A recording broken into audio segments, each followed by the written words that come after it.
नमस्कार दोस्तों, मैं शंकर चौरसिया। दोस्तों, हम लोग एसएससी सीएचएसएल का सॉल्व पेपर पढ़ रहे थे। इसमें दोस्तों हम लोग एक प्रैक्टिस सेट कंप्लीट कर चुके थे और आज दोस्तों हम लोग दूसरा प्रैक्टिस सेट पढ़ेंगे। दोस्तों, अगर आप चैनल पर नए हैं तो चैनल सब्सक्राइब ज़रूर कर लीजिएगा, जिससे आने वाली वीडियो आपको प्राप्त होती रहे। तो शुरू करते हैं दोस्तों आज के पहले क्वेश्चन से। प्रधानमंत्री गरीब कल्याण पैकेज (पीएमजीकेपी) बीमा योजना को केंद्र सरकार द्वारा जून 2021 में बढ़ा दिया गया था।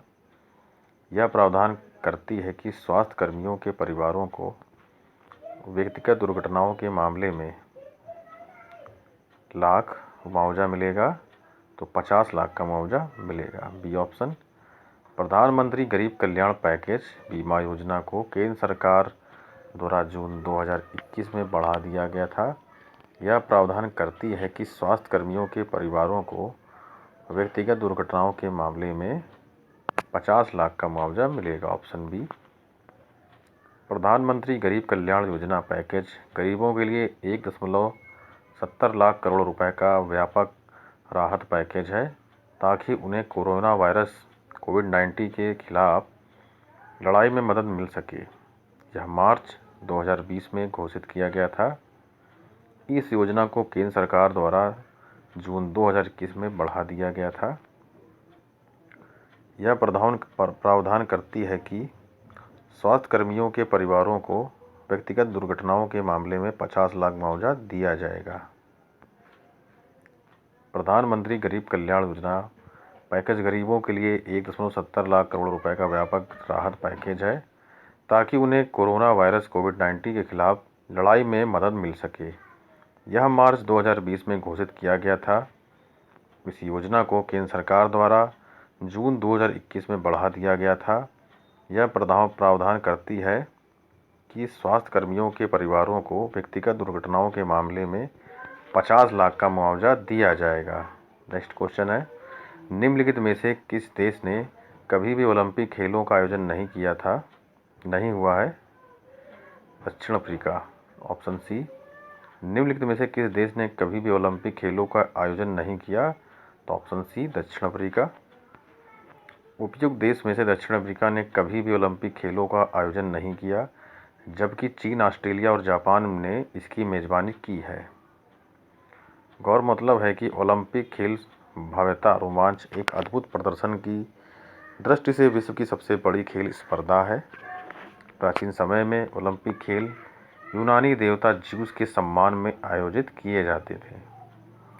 4 से 15 अप्रैल 1896 तक प्रथम आधुनिक ओलंपिक खेलों का आयोजन एथेंस, यूनान की राजधानी में संपन्न हुआ। इसका आयोजन अंतर्राष्ट्रीय ओलंपिक समिति (IOC) द्वारा प्रत्येक 4 वर्ष के अंतराल पर किया जाता है। वर्ष 2020 में 32वां ओलंपिक खेल का आयोजन जापान, टोक्यो में आयोजित किया गया। 2020 में 32वां ओलंपिक खेल का आयोजन टोक्यो, जापान में किया गया। वर्ष 2024 का ओलंपिक खेल पेरिस, फ्रांस में होगा। वर्ष 2024 का ओलंपिक खेल पेरिस, फ्रांस में होगा। नेक्स्ट क्वेश्चन देखेंगे। मेंडेलीव की आवर्त सारणी के अनुसार समूह सेकंड के किस अज्ञात तत्व का परमाणु द्रव्यमान 68 था, जिसे बाद में गैलियम द्वारा प्रतिस्थापित कर दिया गया था? ऑप्शन डी, ए का एल्यूमीनियम।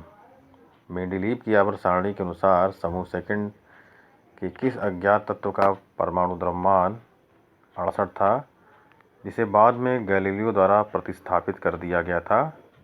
ए का एल्यूमीनियम। तत्वों का प्रथम वर्गीकरण वैज्ञानिक मेंडेलीव ने किया था। आधुनिक आवर्त सारणी मेंडेलीव द्वारा प्रस्तुत सारणी का आधुनिक रूप है। मेंडेलीव ने 1869 में तत्वों के भौतिक व रासायनिक गुणों तथा उनके परमाणु भारों के संबंध में एक आवर्त प्रस्तुत किया, जिसे मेंडेलीव का आवर्त नियम कहते हैं। इनके अनुसार तत्वों के भौतिक व रासायनिक गुण उनके परमाणु भारों के आवर्ती फलन होते हैं। परमाणु भारों के आवर्ती फलन होते हैं। ना कि परमाणु क्रमांक के। उन्होंने समूह सेकंड के अज्ञात तत्व ई का एल्युमिनियम का नाम दिया। इसे बाद में 68 के परमाणु भार और 31 की परमाणु संख्या के साथ गैलीनियम द्वारा प्रतिस्थापित कर दिया गया था।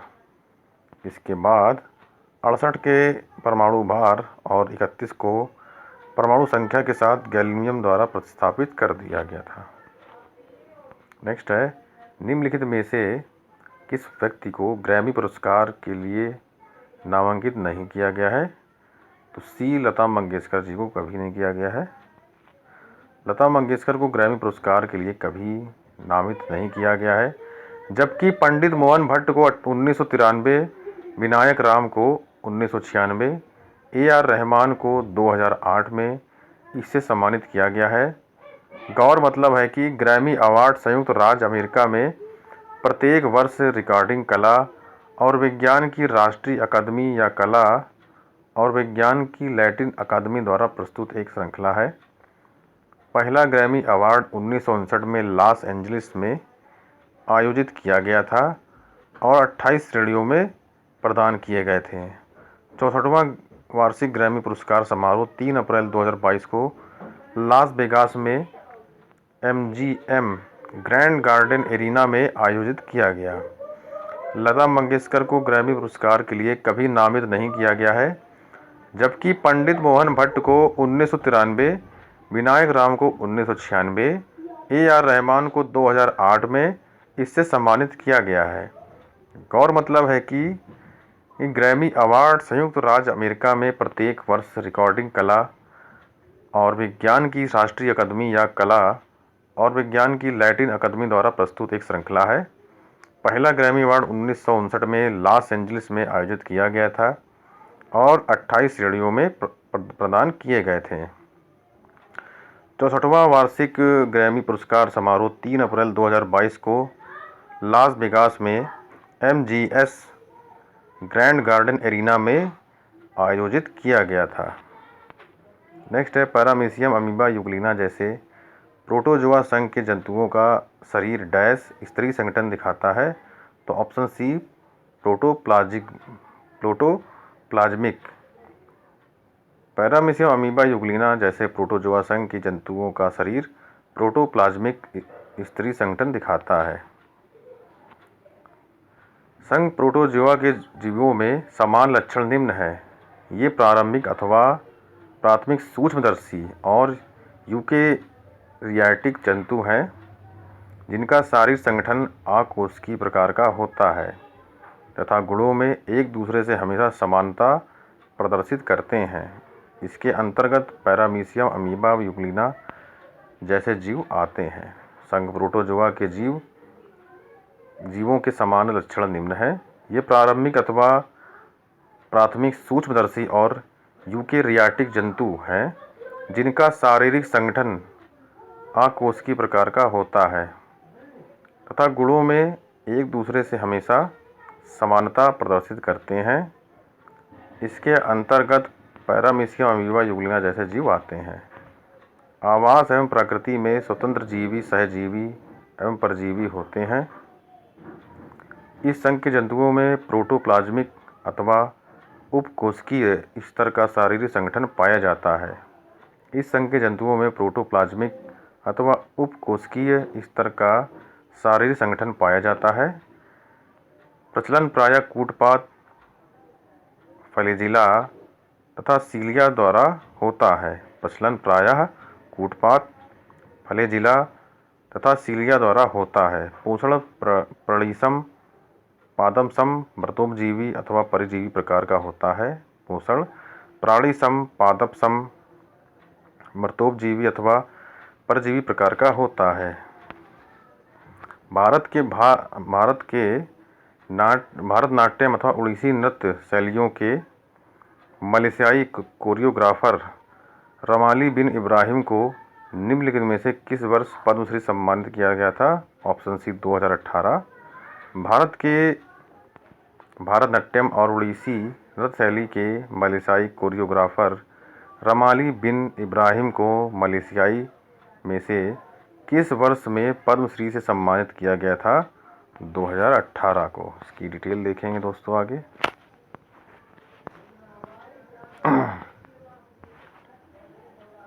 रमाली बिन इब्राहिम 1953 एक मलेशियाई कोरियोग्राफर और शास्त्रीय बैले डांसर हैं। उन्होंने पारंपरिक नृत्य रूपों को सीखने में लोगों को प्रोत्साहित करने के लिए सूत्र नृत्य थिएटर और सूत्र फाउंडेशन की स्थापना की। ओडिसी और भरतनाट्यम में 40 वर्षों से अधिक तक उन्होंने योगदान के लिए उन्हें भारत सरकार द्वारा वर्ष 2018 में पद्मश्री पुरस्कार से सम्मानित किया गया। अन्य पुरस्कारों में अंगरांग लाइफटाइम अचीवमेंट अवार्ड 2006 तथा संगीत नाटक अकादमी पुरस्कार है। रामली बिन इब्राहिम 1953 एक मलेशियाई कोरियोग्राफर और शास्त्रीय बैले डांसर हैं। उन्होंने पारंपरिक नृत्य रूपों को सीखने में लोगों को प्रोत्साहित करने के लिए सूत्र नृत्य थिएटर और सूत्र फाउंडेशन की स्थापना की। ओडिसी और भरतनाट्यम में 40 वर्ष से अधिक तक उनके योगदान के लिए उन्हें भारत सरकार द्वारा 2018 में पद्मश्री से सम्मानित किया गया। अन्य पुरस्कारों में अंगराग लाइफटाइम अचीवमेंट अवार्ड 2006 अथवा संगीत नाटक अकादमी पुरस्कार है। 1674 में निम्नलिखित में से किसने तालाब के पानी की जांच के लिए एकल लेंस सूक्ष्मदर्शी का उपयोग किया और दर्जनों प्रोटिस्ट देखे, जिन्हें उन्होंने एनीमल्क्यूल्स कहा, साथ ही स्पाइरोगोरा या हरे शैवाल भी देखे। तो ऑप्शन सेकेंड एंटोन वान ल्यूवेनहॉक। 1674 में निम्नलिखित में से किसने तालाब के पानी की जांच के लिए एकल लेंस सूक्ष्मदर्शी का उपयोग किया और दर्जनों प्रोटिस्ट देखे, जिन्हें उन्हें एनिमल्क्यूल्स कहा, साथ ही स्पाइरोगोरा या हरे शैवाल भी देखे। ऑप्शन बी एंटोन वान ल्यूवेनहॉक। एंटोन वान ल्यूवेनहॉक की सबसे महत्वपूर्ण खोज एकल कोशिका वाले जीवों का अस्तित्व था। 1674 में उन्होंने तालाब के पानी की जांच के लिए एक माइक्रोस्कोप का उपयोग करते हुए उन्होंने दर्जनों प्रोटिस्ट देखे, उन्हें जीव जानवर कहा, साथ ही स्पाइरोगैरा या हरी शैवाल भी देखे। पशु शब्द का प्रयोग लंबे समय में किया जाता था, अतः इसके बाद वैज्ञानिकों ने सूक्ष्म जीव शब्द का प्रयोग करना शुरू किया। ल्यूवेनहॉक की खोज ने कोशिका सिद्धांत का आधार बनाने में मदद की तथा सहज पीढ़ी के विचार को खारिज कर दिया। एंटोन वान ल्यूवेनहॉक की सबसे महत्वपूर्ण खोज एकल कोशिका वाले जीवों का अस्तित्व था। 1674 में उन्होंने तालाब के पानी की जांच के लिए एक माइक्रोस्कोप का उपयोग करते हुए उन्होंने दर्जनों प्रोटिस्ट देखे, उन्हें जीव जानवर कहा, साथ ही स्पाइरोगैरा या हरी शैवाल भी देखे। पशु शब्द का प्रयोग लंबे समय से किया जाता था, अतः इसके बाद वैज्ञानिकों ने सूक्ष्म जीव शब्द का प्रयोग करना शुरू किया। ल्यूवेनहॉक की खोज ने कोशिका सिद्धांत का आधार बनाने में मदद की तथा सहज पीढ़ी के विचार को खारिज कर दिया। कौन सा युग्म सही है? L K. Advani matters of discretion, K. Natwar Singh straight from the heart, Khushwant Singh living shadows, Vijay Kumar Singh courage and conviction. तो डी ऑप्शन जो है सुमेलित है। एल.के. आडवाणी ने लिखा था my country of my life. K. Natwar Singh ने one life is not enough, Khushwant Singh the sunset club, Vijay Kumar Singh courage एवं conviction. L K. Advani my country of my life, K. Natwar Singh one life is not enough, Khushwant Singh the sunset club, Vijay Kumar Singh courage एवं conviction. निम्नलिखित में से कौन सा उपकरण फेंकने वाले खेलों के आयोजन में प्रयोग किया जाता है? ऑप्शन ए शॉट। निम्नलिखित में से कौन सा उपकरण फेंकने वाले खेलों के आयोजन में प्रयोग किया जाता है? शॉट। फेंकने वाले खेलों में सामान्यतः भाला, डिस्कस, हैमर, शॉट पुट का प्रयोग किया जाता है, जिसमें प्रतियोगियों का लक्ष्य अपने संबंधित उपकरणों को एक सीमा के भीतर ज़्यादा से ज़्यादा दूरी पर फेंकना होता है। शॉट पुट में प्रतिभागियों को जहाँ तक संभव हो एक धातु की गेंद हैमर थ्रो के समान ही, इसमें प्रतिभागी को चक्कर लगाने वाला गोल भी शामिल है, को फेंकना होता है। फेंकने वाले खेलों में सामान्यतः भाला, डिस्कस, हैमर, शॉट पुट का प्रयोग किया जाता है। इसमें प्रतियोगियों का लक्ष्य अपने संबंधित उपकरणों को एक सीमा के भीतर ज़्यादा से ज़्यादा दूरी पर फेंकना होता है। शॉट पुट में प्रतिभागियों को जहाँ तक संभव हो एक धातु की गेंद हैमर थ्रो के समान ही, इसमें प्रतिभागी को चक्कर लगाने वाला गोला भी शामिल है, को फेंकना होता है। कौन कर्नाटक में से हिंदुस्तानी शास्त्रीय संगीत के ख्याल शैली के एक भारतीय गायक थे? Option A Gangubai Hangal. कौन कर्नाटक के हिंदुस्तानी शास्त्रीय संगीत के ख्याल शैली के एक भारतीय गायक थे? गंगूबाई हंगल। इनके बारे में देखेंगे। ऑप्शन ए सही है दोस्तों। गंगूबाई हंगल कर्नाटक से हिंदुस्तानी संगीत की ख्याल शैली की प्रख्यात भारतीय गायिका थीं, जिनका जन्म मार्च 1913 में कर्नाटक में हुआ था। भारतीय शास्त्रीय संगीत घराने का प्रतिनिधित्व करते हुए उन्होंने जाति बाधाओं को पार कर संगीत के क्षेत्र में अपना योगदान दिया। उन्हें कर्नाटक राज्य तथा भारत सरकार से कई सम्मान प्राप्त हुए, जिनमें वर्ष 1962 में कर्नाटक संगीत नृत्य अकादमी पुरस्कार, 1971 में पद्म भूषण तथा वर्ष 2002 में उन्हें पद्म विभूषण पुरस्कार आदि शामिल है। गंगूबाई हंगल कर्नाटक से हिंदुस्तानी संगीत की ख्याल शैली की प्रख्यात भारतीय गायिका थी, जिनका जन्म 1913 में कर्नाटक में हुआ था। भारतीय शास्त्रीय संगीत घराने का प्रतिनिधित्व करते हुए उन्होंने जाति बाधाओं को पार कर संगीत के क्षेत्र में अपना योगदान दिया। उन्हें कर्नाटक राज्य तथा भारत सरकार से कई सम्मान प्राप्त हुए, जिनमें वर्ष 1962 में कर्नाटक संगीत नृत्य अकादमी पुरस्कार, 1971 में पद्म भूषण तथा वर्ष 2002 में उन्हें पद्म विभूषण पुरस्कार आदि शामिल है। यामिनी कृष्णमूर्ति को 1977 में डैश से सम्मानित किया गया था, संगीत नाटक अकादमी पुरस्कार से। यामिनी कृष्णमूर्ति को 1970 में ऑप्शन बी संगीत नाटक अकादमी पुरस्कार से सम्मानित किया गया था। यामिनी कृष्णमूर्ति एक शास्त्रीय नृत्यांगना है जो कुचिपुड़ी और भरतनाट्यम दोनों नृत्यों में कुशल हैं। इन्हें भारत के 3 सर्वोच्च नागरिक पुरस्कारों से सम्मानित किया गया है। इसमें पद्मश्री 1968, संगीत नाटक अकादमी पुरस्कार 1977, पद्म भूषण 2001, पद्म विभूषण 2016। निम्नलिखित में से कौन सा खनिज नदियों, जलोढ़, फ्लेसर और तट पर, विशेष रूप से समुद्री तटों, बीच फ्लेसर में नहीं पाया जाता है? Option B bauxite. निम्नलिखित में से कौन सा खनिज नदियों, जलोढ़, फ्लेसर और तट पर, विशेष रूप से समुद्री तटों, बीच फ्लेसर में नहीं पाया जाता है? बॉक्साइट। बाकी टीन, प्लेटिनम, सोना तीनों पाए जाते हैं। बॉक्साइट समुद्री तटों में नहीं पाया जाता है। ऑप्शन बी सही है। बॉक्साइट खनिज नदियों, जलोढ़, फ्लेसर और तटों पर, विशेष रूप से समुद्री तटों पर, बीच फ्लेसर में नहीं पाया जाता है।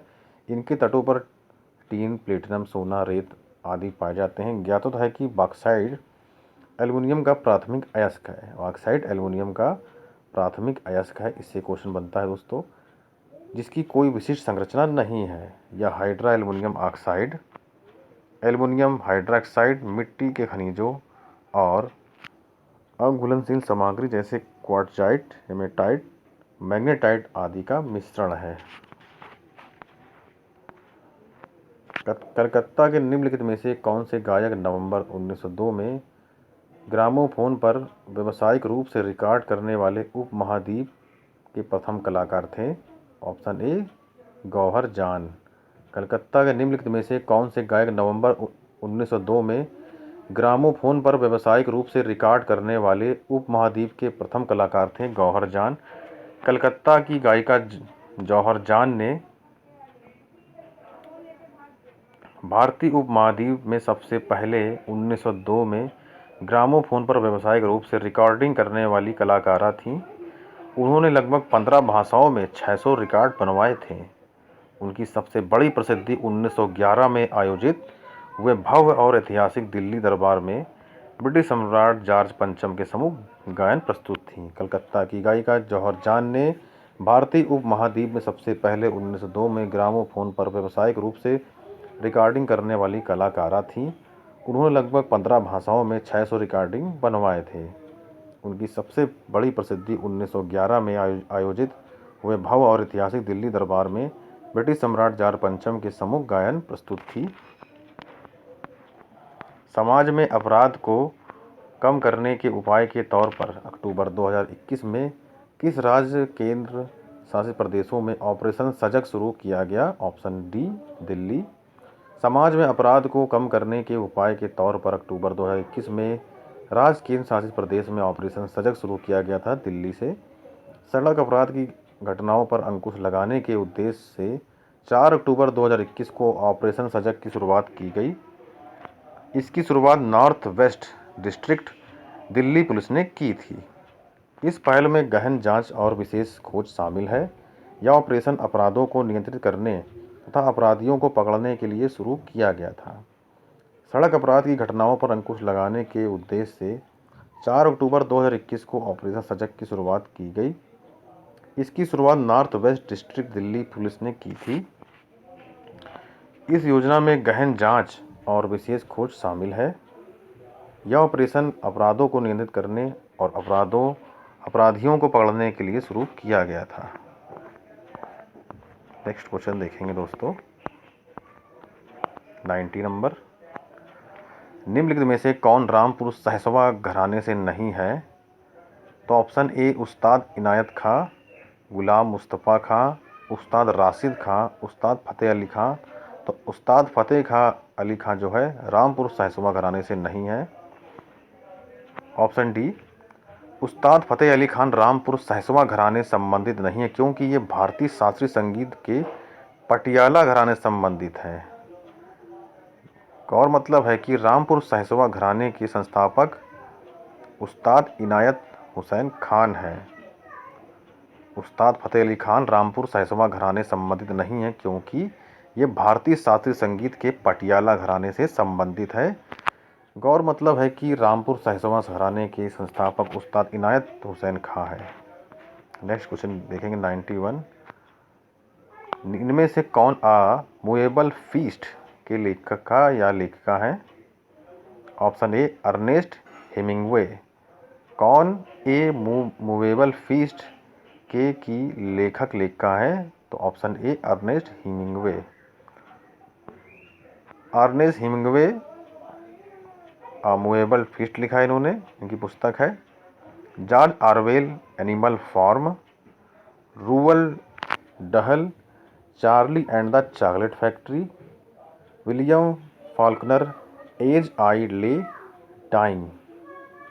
फिर से देखेंगे, Ernest Hemingway a moveable feast, George Orwell animal farm, Roald Dahl Charlie and the chocolate factory, William Faulkner as I lay dying. William Faulkner as I lay dying. भारतीय संविधान कौन सा अनुच्छेद उपराष्ट्रपति चुनाव संबंधित है? Option B 66। अनुच्छेद 66 जो है उपराष्ट्रपति के चुनाव से संबंधित है। भारतीय संविधान के अनुच्छेद 66 के अनुसार उपराष्ट्रपति का निर्वाचन संसद के दोनों सदन लोकसभा राज्यसभा के सदस्यों से मिलकर बनने वाले निर्वाचक गण के सदस्यों द्वारा अनुपातिक प्रतिनिधित्व पद्धति के अनुसार एकल संक्रमणीय मत द्वारा होगा और ऐसे निर्वाचन में मतदान गुप्त होगा। उपराष्ट्रपति राज्यसभा का पदेन अध्यक्ष होता है। 93। 1976 में विश्व प्रसिद्ध कुचिपुड़ी नृत्य जोड़ी डैश द्वारा राष्ट्रीय राजधानी क्षेत्र में नाट्य तारंगनी की स्थापना की गई थी? ऑप्शन सी राजा राधा रेड्डी। 1976 विश्व प्रसिद्ध कुचिपुड़ी नृत्य जोड़ी राजा राधा रेड्डी द्वारा राष्ट्रीय राजधानी क्षेत्र में नाट्य तरंगिणी की स्थापना की गई थी। 1976 में नाट्य तरंगिणी की स्थापना विश्व प्रसिद्ध कुचिपुड़ी नृत्य जोड़ी राजा राधा रेड्डी द्वारा राष्ट्रीय राजधानी क्षेत्र में की गई थी। राजा राधा रेड्डी ने कुचिपुड़ी कला को नया आयाम दिया। इनकी असाधारण कला के लिए भारत सरकार द्वारा पद्मश्री पुरस्कार से सम्मानित किया गया। इन्हें साहित्य कला पुरस्कार और प्रतिष्ठित संगीत नाटक पुरस्कार से भी सम्मानित किया गया। 1976 में नाट्य तरंगिणी की स्थापना विश्व प्रसिद्ध कुचिपुड़ी नृत्य जोड़ी राजा राधा रेड्डी द्वारा राष्ट्रीय राजधानी क्षेत्र में की गई थी। राजा राधा रेड्डी ने कुचिपुड़ी कला को नया आयाम दिया। इनकी असाधारण कला के लिए भारत सरकार द्वारा पद्मश्री पुरस्कार से सम्मानित किया गया। इन्हें साहित्य कला पुरस्कार और प्रतिष्ठित संगीत नाटक पुरस्कार से भी सम्मानित किया गया है। 94 मई 2021 में जनजातीय मामलों में मंत्रालय MTA ने जनजातीय स्कूल के डिजिटल परिवर्तन को सहयोग प्रदान करने के लिए किस संगठन के साथ समझौता ज्ञापन पर हस्ताक्षर किए? Infosys, Wipro, Tata consultancy services TCS या डी माइक्रोसॉफ्ट। तो इसका ऑप्शन डी हो जाएगा। मई 2021 में जनजातीय मामलों के मंत्रालय और माइक्रोसॉफ्ट ने जनजातीय स्कूलों के डिजिटल परिवर्तन के लिए संयुक्त पहल पर समझौता ज्ञापन हस्ताक्षर किए। यह समझौता आर्टिफिशियल इंटेलिजेंस सहित अगली पीढ़ी की डिजिटल तकनीकों में कौशल शिक्षकों और छात्रों की तलाश करता है। इस कार्यक्रम के तहत पहले चरण में माइक्रोसॉफ्ट द्वारा 250 EMRAS स्कूलों को गोद लिया गया है, जिनमें से 50 EMRS स्कूलों को गहन प्रशिक्षण दिया जाएगा और पहले चरण में 500 शिक्षक ट्रेनरों को प्रशिक्षित किया जाएगा। मई 2021 में जनजातीय मामलों के मंत्रालय और माइक्रोसॉफ्ट ने जनजातीय स्कूलों के डिजिटल परिवर्तन के लिए संयुक्त पहल पर समझौता ज्ञापन पर हस्ताक्षर किया। यह समझौता आर्टिफिशियल इंटेलिजेंस सहित अगली पीढ़ी को डिजिटल तकनीकों में कौशल शिक्षकों छात्रों को तलाश करता है। यह इस कार्यक्रम के पहले चरण में माइक्रोसॉफ्ट द्वारा 250 EMRS स्कूलों को गोद लिया गया। इनमें से 50 EMRS स्कूलों को गहन प्रशिक्षण दिया जाएगा। पहले चरण में 500 शिक्षक ट्रेनरों को प्रशिक्षित किया जाएगा। 95 नीचे बाघ अभयारण्य राष्ट्रीय उद्यान और उन राज्यों के नाम दिए गए हैं जहां वे स्थित है। निम्नलिखित में से कौन सा विकल्प सुमेलित नहीं है? तो ऑप्शन डी जो है सुमेलित नहीं है। बांदवाड़ा राष्ट्रीय उद्यान मध्य प्रदेश, मानस बाघ अभयारण्य असम, कार्बेट राष्ट्रीय उद्यान उत्तराखंड, ये तीनों सुमेलित हैं। सुंदरवन जो है पश्चिम बंगाल में पड़ता है। सुंदरवन राष्ट्रीय उद्यान पश्चिम बंगाल, बांदवाड़ा राष्ट्रीय उद्यान मध्य प्रदेश, मानस बाघ अभयारण्य असम, कार्बेट राष्ट्रीय उद्यान उड़ीसा।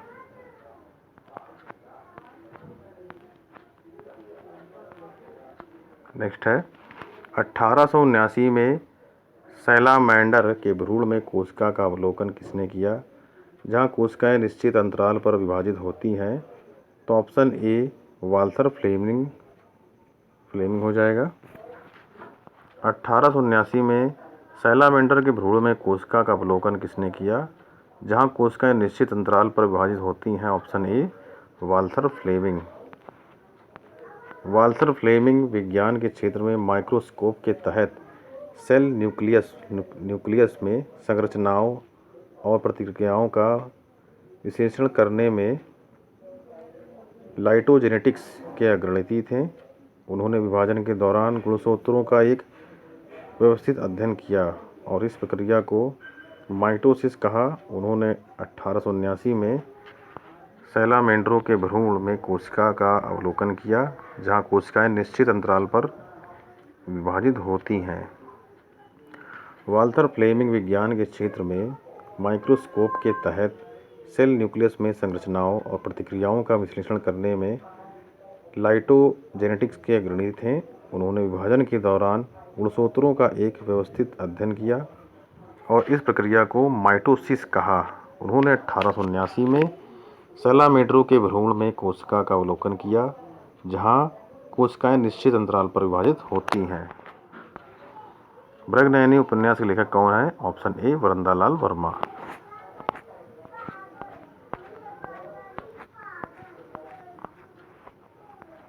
वरंदालाल वर्मा द्वारा लिखी उपन्यास पुस्तक है मृगनयनी। सुमित्रानंद पंत ने पल्लव लिखा था। चतुर्सेन शास्त्री ने वैशाली की नगर वधू। रांगे राघव ने कब तक पुकारूं। वरंदालाल वर्मा ने मृगनयनी, सुमित्रानंद पंत ने पल्लव, चतुर्सेन शास्त्री ने वैशाली की नगर वधू, रांगे राघव ने कब तक पुकारूं। 98 सरकारी बजट का निम्नलिखित में से क्या उद्देश्य होता है? ए जीडीपी विकास, बी संसाधनों का पुनः आवंटन, ऑप्शन सी संतुलित क्षेत्रीय विकास। तो उसके तीनों ऑप्शन सही हो जाएंगे, ए बी सी। सरकारी बजट का निम्नलिखित में से क्या उद्देश्य होता है? जीडीपी विकास, संसाधनों का पुनः आवंटन, ऑप्शन सी संतुलित क्षेत्रीय विकास। भारतीय संविधान के अनुच्छेद 112 के तहत एक वित्तीय वर्ष के केंद्रीय आय व्यय को वार्षिक वित्तीय विवरण कहा जाता है। यह एक वित्तीय वर्ष में सरकार की अनुमानित प्राप्तियों और व्यय का विवरण होता है। तो चालू वर्ष के 1 अप्रैल को शुरू होता है, 1 अप्रैल को शुरू होता है, अगले वर्ष 31 मार्च को समाप्त होता है। 1 अप्रैल से 31 मार्च तक। सरकारी बजट के उद्देश्य निम्न है: संसाधनों का पुनः आवंटन, आर्थिक असमानताओं को कम करना, आर्थिक स्थिरता लाना, सार्वजनिक उद्यमों का प्रबंधन, क्षेत्रीय असमानताओं को कम करना आदि। भारतीय संविधान के अनुच्छेद 112 के तहत एक वित्तीय वर्ष के केंद्रीय आय व्यय को वार्षिक वित्तीय विवरण कहा जाता है। यह एक वित्तीय वर्ष में सरकार की अनुमानित प्राप्तियों और व्यय का निवारण होता है, जो चालू वर्ष 1 अप्रैल से होता है और अगले 31 मार्च को समाप्त होता है। सरकारी बजट के उद्देश्य निम्न हैं: संसाधनों का पुनः आवंटन, आर्थिक असमानताओं को कम करना, आर्थिक स्थिरता लाना, सार्वजनिक उद्यमों का प्रबंधन, क्षेत्रीय असमानता को कम करना। 99 समूह में नीचे बढ़ने पर संयोजी इलेक्ट्रॉनों द्वारा अनुभव किया जाने वाला प्रभावी नाभिकीय आवेश क्यों घटता है? ऑप्शन डी सबसे बाहरी इलेक्ट्रॉन नाभिक से बहुत दूर होते हैं। समूह में नीचे बढ़ने पर संयोजी इलेक्ट्रॉनों द्वारा अनुभव किया जाने वाला प्रभावी नाभिकीय आवेश क्यों घटता है? ऑप्शन डी सबसे बाहरी इलेक्ट्रॉन नाभिक से दूर होते हैं। समूह में नीचे की ओर बढ़ने पर इलेक्ट्रॉनों द्वारा अनुभव किए जाने वाला प्रभावी नाभिकीय आवेश घटता है, क्योंकि जैसे जैसे परमाणु का आकार बढ़ता है, बाहरी इलेक्ट्रॉन नाभिक से दूर होते जाते हैं। परिणामतः नाभिक और बाहरी इलेक्ट्रॉनों के बीच आकर्षण कमजोर होता जाता है और इलेक्ट्रॉन को आसानी से हटाया जा सकता है। समूह में नीचे की ओर बढ़ने पर इलेक्ट्रॉनों द्वारा अनुभव किया जाने वाला प्रभावी नाभिकीय आवेश घटता है। जब नीचे की ओर बढ़ते हैं तो नाभिकीय आवेश घटता है, क्योंकि जैसे जैसे परमाणु का आकार बढ़ता है, बाहरी इलेक्ट्रॉन नाभिक से दूर होते हैं। जैसे जैसे परमाणु का आकार बढ़ता है, बाहरी इलेक्ट्रॉन नाभिक से दूर होते हैं।